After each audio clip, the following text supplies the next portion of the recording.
Se revela el dinero de la Complutense que hunde a Begoña Gómez. Sí, escuchaste bien. La esposa del presidente del gobierno, Pedro Sánchez, está cada vez más acorralada. Y no es por rumores, no es por teorías.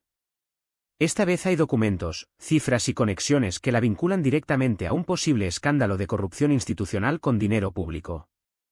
¿El epicentro? La Universidad Complutense de Madrid. ¿El resultado? Un terremoto político que podría sacudir a la Moncloa desde sus cimientos. Vamos con los hechos. Según una investigación publicada por medios independientes, Begoña Gómez habría recibido fondos, contratos y apoyos institucionales desde entornos cercanos a la Universidad Complutense para proyectos vinculados a su cátedra, esa misma que fue concedida en tiempo récord, sin concurso público competitivo, y con un perfil hecho casi a medida. Ahora, lo que hasta hace poco eran sospechas, ha pasado a convertirse en una trama documentada, contratos firmados por empresas privadas que luego recibieron adjudicaciones millonarias del gobierno, convenios entre entidades públicas y privadas en los que la cátedra de Gómez actuaba como puente, y, lo más grave, dinero público destinado a actividades que no dejaron rastro ni resultados visibles. Y atención, porque los documentos revelan que más de 1,6 millones de euros habrían circulado por esta red académica empresarial, con una parte significativa canalizada a través de instituciones vinculadas a la esposa del presidente. ¿Cómo? Mediante colaboraciones estratégicas, proyectos de innovación y de espacios de liderazgo femenino, que nunca se auditaron correctamente. ¿Te suena a pantalla? Porque a muchos sí. Pero lo más explosivo no es solo el dinero. Es la cobertura institucional. Rectores, fundaciones y altos cargos de la Complutense actuaron como blindaje. Nadie preguntaba, nadie auditaba, nadie frenaba. Y todo mientras el entorno de Begoña Gómez crecía, se profesionalizaba y ganaba influencia en foros internacionales, gracias a ese respaldo silencioso de una de las universidades más importantes de España. ¿Y la pregunta del millón, Pedro Sánchez sabía? ¿Permitió desde la Moncloa esta red de favores? ¿O fue un muro de silencio para proteger a su esposa? Porque si el presidente estaba al tanto, hablamos de complicidad. Y si no lo estaba, hablamos de negligencia gravísima. Lo cierto es que mientras todo esto ocurría, la cátedra de Begoña Gómez recibía elogios institucionales, contratos cruzados y espacios en medios públicos. Y nadie, absolutamente nadie, hablaba del origen de los fondos. Hasta ahora. ¿Y qué ha hecho el gobierno ante esta revelación? Lo de siempre, minimizar. Decir que se trata de ataques personales. Que hay una campaña de desprestigio. Pero la diferencia esta vez es que ya hay una denuncia formal, documentos filtrados y medios internacionales preguntando qué está pasando en España. Incluso desde Bruselas hay preocupación. Porque si se comprueba que parte de los fondos provinieron de programas europeos mal gestionados, podría abrirse una investigación comunitaria. Y eso, amigos, no es broma.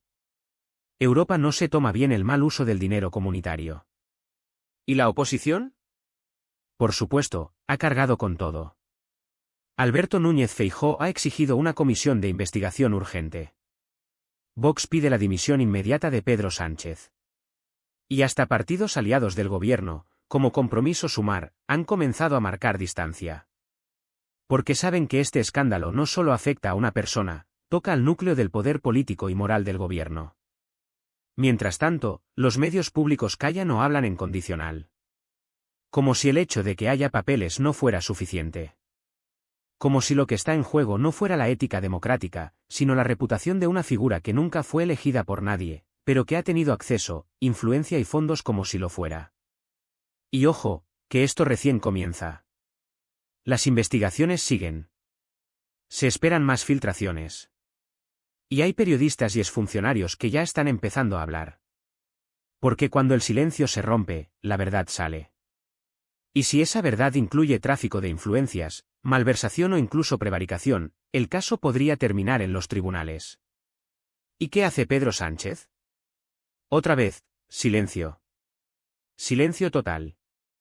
Nada de comparecencias, nada de explicaciones. Solo un discurso genérico sobre campañas de odio. Pero eso no alcanza. No cuando hay 1,6 millones en juego. No cuando el nombre de tu esposa aparece en los contratos. No cuando todo esto ocurre en una institución pública pagada con el dinero de todos los españoles. Entonces, ahora la pregunta es para vos, ¿te parece que esto es solo una campaña política, o crees que hay algo mucho más grave detrás?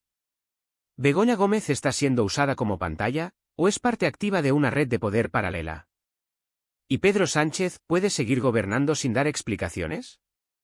Porque si algo está claro, es que este escándalo no es uno más. Puede ser el principio del fin político de un presidente. Y no por lo que hizo, sino por lo que dejó pasar. Y, sobre todo, por lo que ahora no se anima a enfrentar. Comenta abajo lo que pensás. Suscríbete si querés más contenido como este. Dale like si crees que la verdad no debe esconderse debajo de la alfombra. Y activa la campanita para no quedarte sin contexto cuando todos miran para otro lado. Nos vemos en el próximo vídeo. Y recordá, el poder no se trata de quien manda, sino de quien rinde cuentas. Y como si todo esto no fuera suficiente, en las últimas 24 horas ha comenzado a circular un dato aún más inquietante: algunas de las empresas que colaboraron con la cátedra de Begoña Gómez también han sido beneficiarias de contratos públicos durante la legislatura actual. ¿Casualidad? ¿Conexiones legítimas? ¿O estamos ante una trama perfectamente sincronizada entre lo académico, lo empresarial y lo político? Las voces críticas dentro del mundo universitario ya están hablando.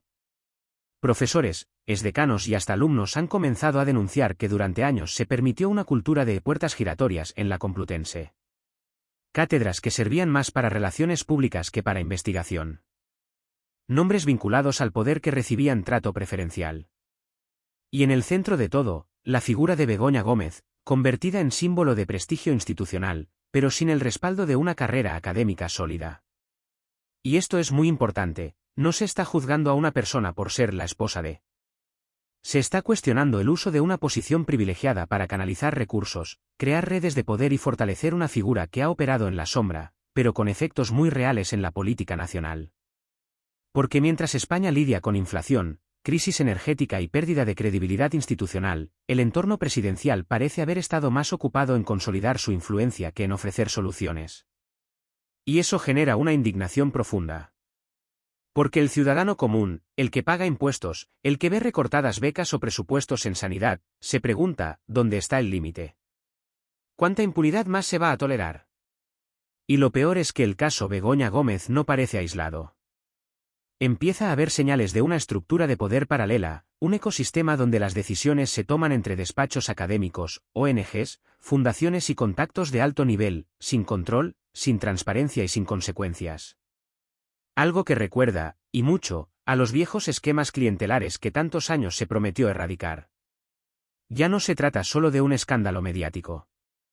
Se trata de la credibilidad de las instituciones.